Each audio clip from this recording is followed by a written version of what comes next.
Hi everybody, this is Daniel from Camper Iceland.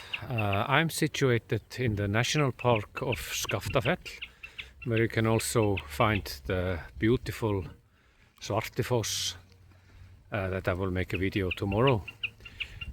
Today's topic is 220 voltage. Here we go. Well, normally, like in my motorhome, you will find the cable somewhere in a compartment. Here it is. Let me explain how that works.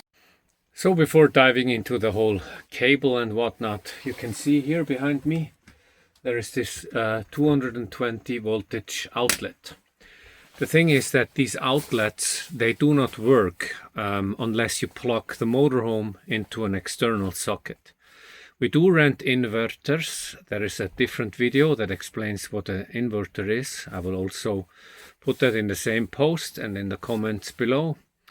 But yeah, so I will show you how you can connect the motorhome to the external 220 socket. Okay, when going to a campground, you can normally decide between a space that has the 220 and one that does not have one. Now, why would you choose the 220?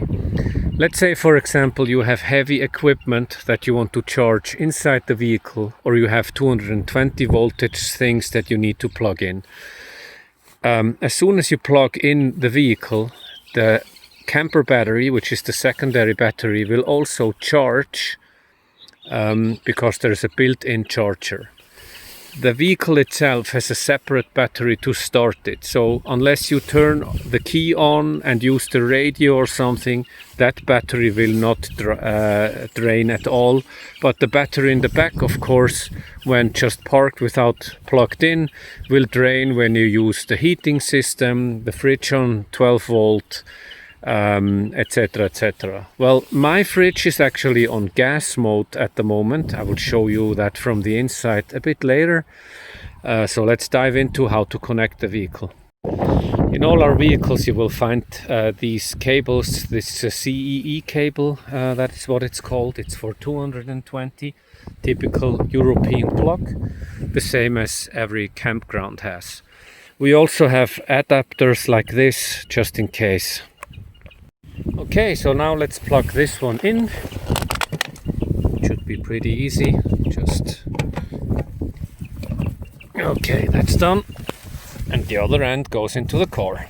Well, in my motorhome, here's the water tank and here's the 220 plug in here.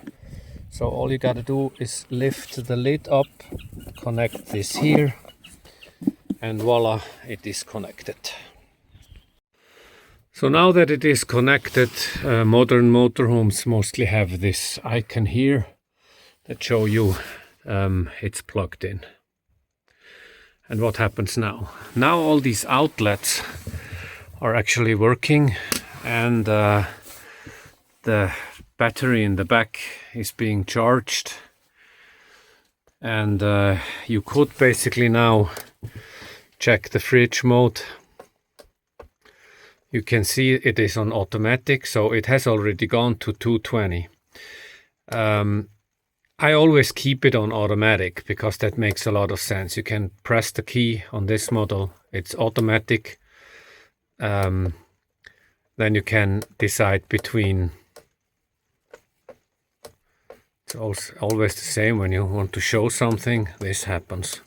Okay, let's hold it again. And you can go to gas, then to 12 volt, to 220 volt. But when leaving it on automatic, it actually makes the most sense, because now it will just choose for you. So that means when you park without having the vehicle connected to 220, it just stays on gas.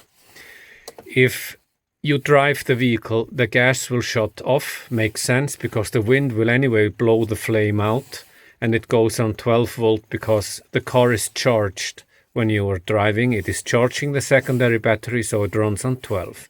And as soon as you plug in, as you can see happened now, it goes directly to 220. So the fridge is actually now operating on the external 220 socket. I always keep my fridge on 3, that's more than enough. 2 would even be more than enough. But I noticed when you put it on 4, your yogurt turns almost into ice cream, and I don't think that's necessary.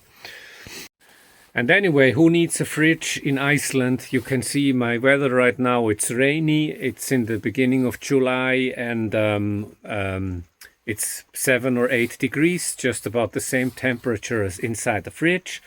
So if the fridge would not work, you could then actually just put it into a plastic box and put it underneath the car, and it would be the same temperature.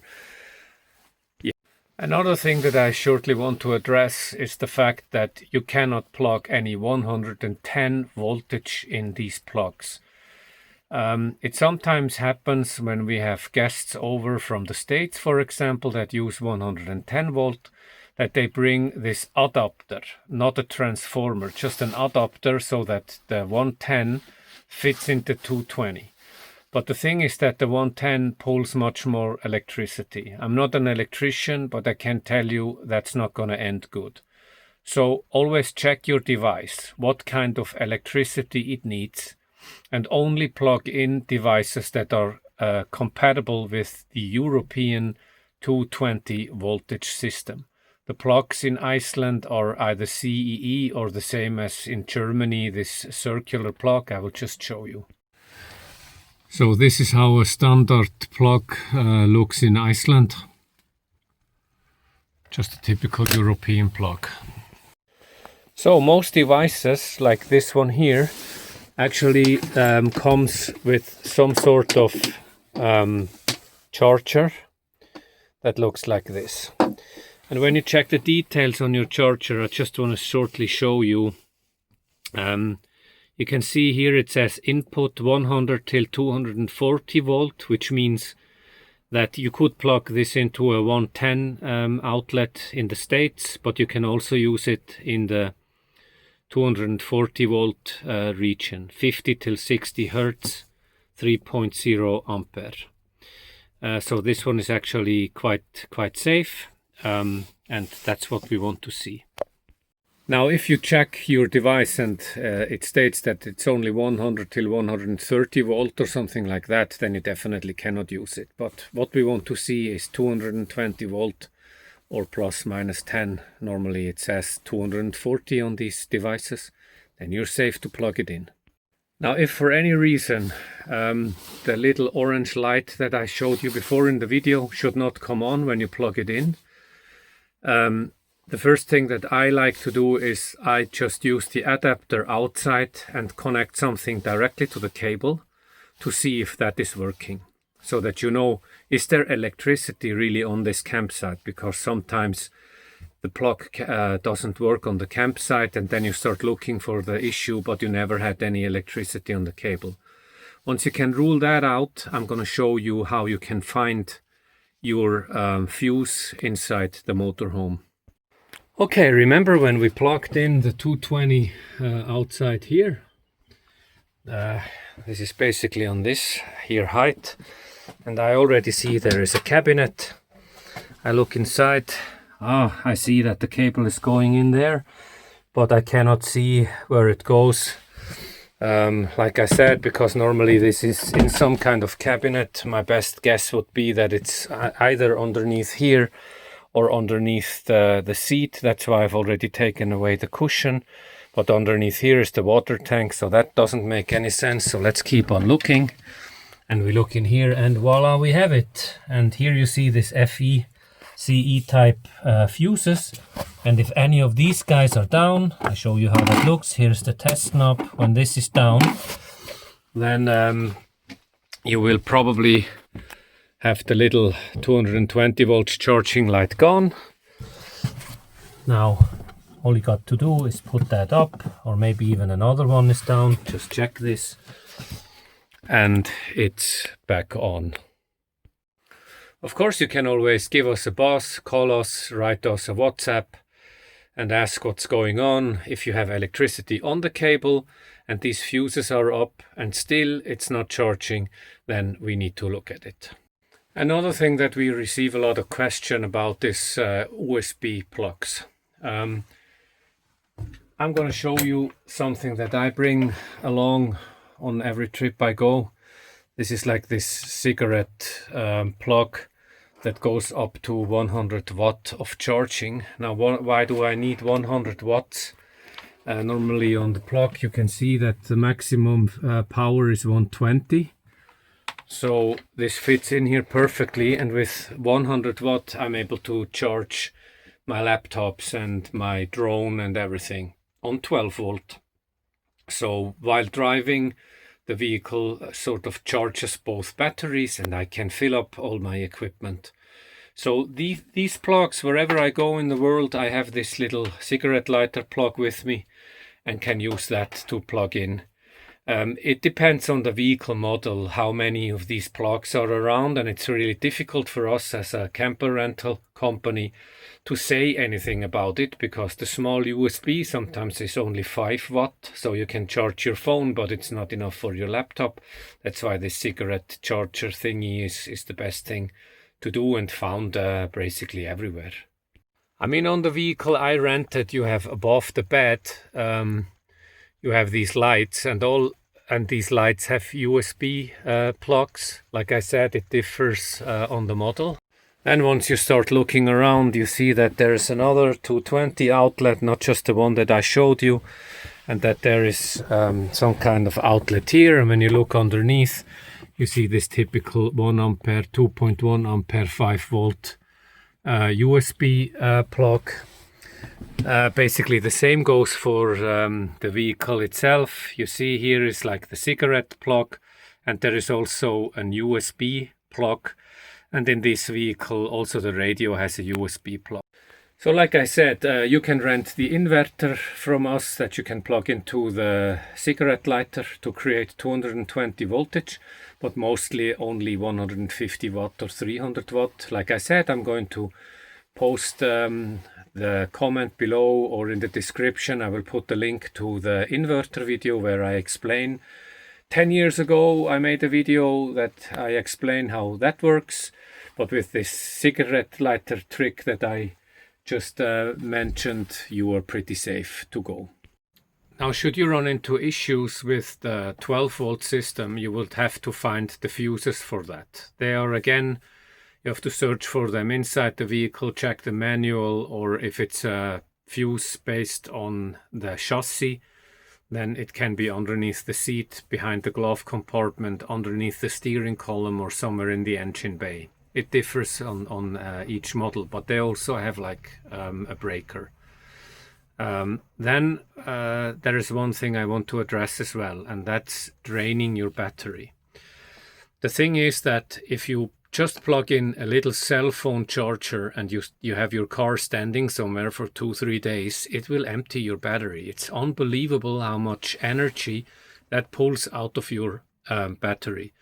That's why, of course, when you go to the campsite anyway, it's highly recommended that you plug in your vehicle.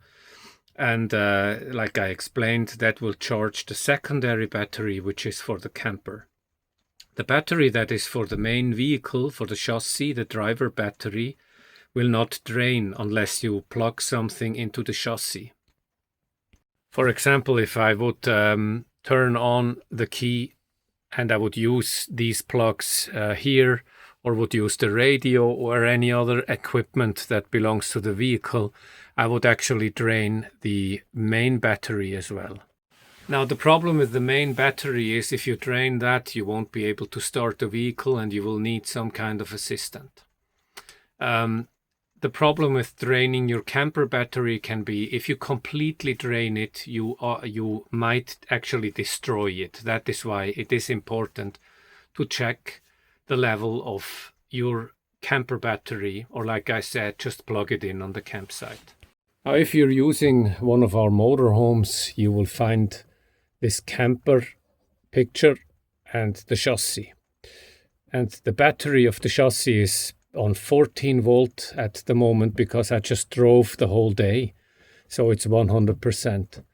The same goes for the camper battery is 14.5 now. because the vehicle is plugged into the external electricity. It is actually charging, that's why it's showing this high of a number. It's not showing any percentage because it's showing these bars because it's actually charging. Now let me disconnect the vehicle and show you this again. Okay, I disconnected the vehicle and immediately you see that the camper battery is also on 100%. And now the voltage has dropped down to 13.7, which is basically a full battery. Now, these batteries and the heating system in the vehicle are programmed that if this number goes below 11 voltage, it depends a bit on the model, but regularly or normally it's 11 voltage, the heating system will stop working and the fridge will stop working because they have automatic systems that they don't completely drain your battery. If you're in the middle of nowhere, all you would need to do is start the engine to charge the secondary battery and the heating system will start immediately, but it takes some time to charge. And the other solution is, like I said, plug it into the 220 and you won't have any problems at all.